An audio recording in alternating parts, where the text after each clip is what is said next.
শিল্প অধ্যুষিত জনবহুল সাভার পৌরসভা এক প্রকার জোড়াতালি দিয়ে চলছে ৩৩ বছর ধরে। দেশের প্রথম শ্রেণীর তালিকাভুক্ত পৌরসভাটিতে রয়েছে প্রায় ৩ লাখ ভোটার। তবে রাজধানীর নিকটবর্তী শিল্পাঞ্চল হওয়ায় ভোটার সংখ্যার তুলনায় প্রায় ৩ গুণ বেশি মানুষের বসবাস এ পৌরসভায়। মাত্র ১৪ বর্গ কিলোমিটার নিয়ে গঠিত সাভার পৌরসভা বসতির তুলনায় আয়তনে খুবই ছোট। তাই পৌরবাসীর চাহিদা মোতাবেক সেবা দিতে পারছে না কর্তৃপক্ষ। সাভার পৌরসভায় সবচেয়ে বড় যে আমরা প্রবলেমটা ফেস করি এখানে হচ্ছে জনসংখ্যার ১০ থেকে ১২ লাখ জনসংখ্যা এখানে বসবাস করছে। সাভারে দ্রুত সময়ে গড়ে উঠছে কলকারখানা সহ বহুতল ভবন।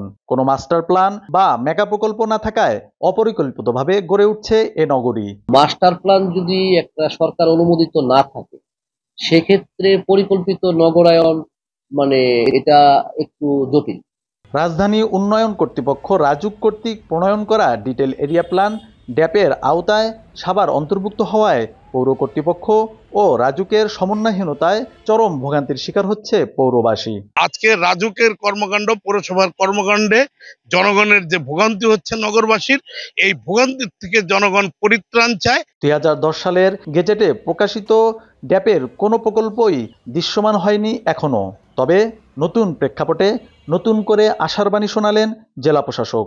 এখন আমাদের জন্য জরুরি হয়ে গিয়েছে যে আমরা সাভার এবং কেরানীগঞ্জ পার্শ্ববর্তী উপজেলাগুলো নিয়ে প্ল্যান করব। এই জায়গায় আমরা উপজেলা প্রশাসন, পৌরসভা এবং রাজুকের মধ্যে একটা সিনক্রোনাইজেশন করব, যেটা আমাদের প্ল্যানের একটা অংশ।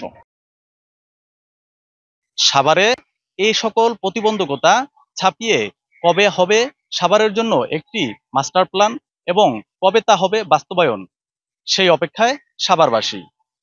আসাদুজ্জামান খাইরুল, মাই টিভি, সাভার।